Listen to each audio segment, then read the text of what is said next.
At the University of Oxford, a young woman named Elizabeth was known for her exceptional intellect and vast curiosity. Her specialty was geology, with a keen interest in the rumblings of the Earth's crust and the fiery outbursts of its volcanoes. During one of her many experiments, Elizabeth synthesized a unique crystal-like structure, which she whimsically named the Quantum Geode. It was an accidental byproduct of her studies, an oddity she found intriguing, but couldn't decipher its purpose. One evening, while examining the Quantum Geode, she inadvertently activated it. There was a burst of light, and when she opened her eyes, she found herself in another dimension. The sky was an unusual shade of violet, the grass beneath her feet shimmered emerald green, and the trees reached high into the sky, their leaves gleaming silver and gold. As she was taking in the surreal beauty of this new world, she heard a rustling sound from the nearby woods. A group of humanoid creatures emerged, their bodies adorned with nature-inspired ornaments. They had a wild, tribal appearance. Yet their eyes sparkled with intelligence and curiosity. Elizabeth froze, uncertain of their intentions. The creatures, who she would later learn were the Thûl, also seemed surprised by her presence. Their eyes widened as they took in her appearance: her Oxford University sweatshirt, denim jeans, and the pair of spectacles perched on her nose. One of the Thûl, a tall figure with striking markings on his face, stepped forward. He spoke in a language Elizabeth didn't understand, but his tone was calming, his gestures non-threatening. Elizabeth raised her hand, a universal gesture of peace, and tried to communicate that she meant no harm. The Thûl seemed to understand her intentions. They introduced her to their tribe, teaching her their language, their customs, and their way of life. Despite their initial wariness, they welcomed Elizabeth into their midst. In the initial days after her arrival, Elizabeth found herself simultaneously bewildered and fascinated. The Thûl, in their turn, were curious about this stranger who had appeared seemingly out of nowhere. There was a language barrier, but there was also a shared curiosity that brought them together. Their dwellings were beautifully carved into the trunks of the gigantic trees, seamlessly blending with nature. Elizabeth was provided a dwelling of her own. A comfortable and airy space filled with the soft rustle of leaves and the gentle play of light through the tree canopy. Food was an adventure in itself.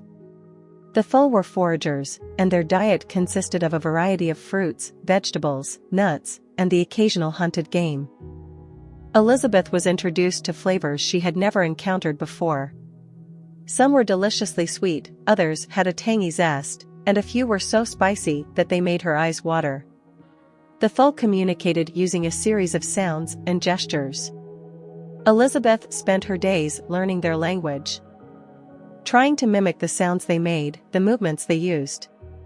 There were many awkward moments and plenty of laughter, but slowly, Elizabeth began to understand and speak their language. She shared stories of her world, drawing diagrams in the dirt to explain the structure of the Earth, the concept of volcanic eruptions, and the wonder of seismic waves. The Thûl were fascinated, their intelligent eyes reflecting their keen interest. In return, the Thûl taught Elizabeth about their culture and way of life. She learned about their deep respect for nature, their belief in living harmoniously with their surroundings, and their tribal rituals and celebrations. Elizabeth was especially intrigued by the Thûl's intricate body paintings, which were unique to each individual and told a story about their personality and life experiences. While Elizabeth missed her home, she was captivated by the Thûl's world. Each day brought new discoveries and experiences, enriching her knowledge and broadening her perspective. Her initial fear and confusion gradually gave way to a deep appreciation and respect for the Thûl's culture and their peaceful way of life. Days into her stay, the peace was shattered by the rumblings of a nearby volcano. The Thûl were terrified as they had no understanding of seismic activities. Elizabeth, however, recognized the signs of an impending eruption. With her knowledge of geology, Elizabeth proposed a plan to mitigate the volcanic threat.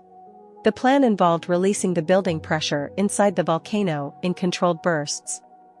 This would avert a catastrophic eruption that could wipe out the Thûl and their habitat. For several days, they worked tirelessly. Using Thûl tools and guided by Elizabeth's scientific principles, they drilled holes around the volcano, creating controlled mini-eruptions. The process gradually reduced the pent-up pressure, and the threat of a devastating eruption diminished. Once the volcano was pacified, the Thûl celebrated Elizabeth's courage and wisdom.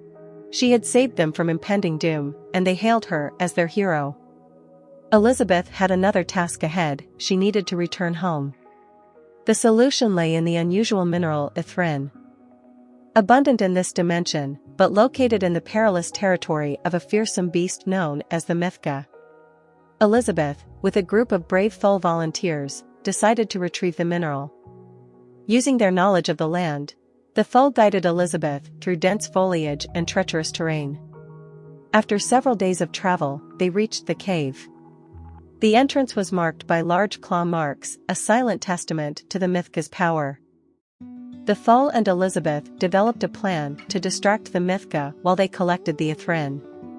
They used a native fruit, known for its intoxicating effect on the creature, as bait. While the Mythka was distracted, Elizabeth and a small group of Thûl ventured into the cave. Inside, they found walls glittering with yttrium. Working quickly but carefully, they collected as much of the mineral as they could carry. The cave was eerily silent, save for the echo of their movements and the distant growls of the Mythka outside. Suddenly, they heard a fearsome roar that reverberated through the cave. The Mythka had returned. Elizabeth and the Thûl rushed to exit the cave, the beast hot on their heels. As they neared the entrance, one of the Thûl tripped and fell. Without thinking, Elizabeth turned back, helping the Thûl up and urging him to run faster. They emerged from the cave just in time, the Mythka's roar echoing behind them as they made their escape. As they retreated, the Mythka, unwilling to leave the confines of its cave, halted at the entrance, its roars diminishing into grumbles. Elizabeth and the Thûl returned to their village, tired but victorious. They had faced the Mythka, retrieved the yttrium, and lived to tell the tale. Their successful adventure further solidified the bond between Elizabeth and the Thûl, a testament to their mutual bravery and respect for one another. As the time to depart neared, a sense of melancholy settled over Elizabeth. She had come to appreciate the Thûl, their culture, their warmth, and their resilience. The bonds that were formed in the face of adversity were strong, and saying goodbye was harder than she had anticipated. On her last evening in the Thûl's dimension, they held a grand feast in her honor. Exotic fruits were served, stories were exchanged, and there was a joyful sadness in the air.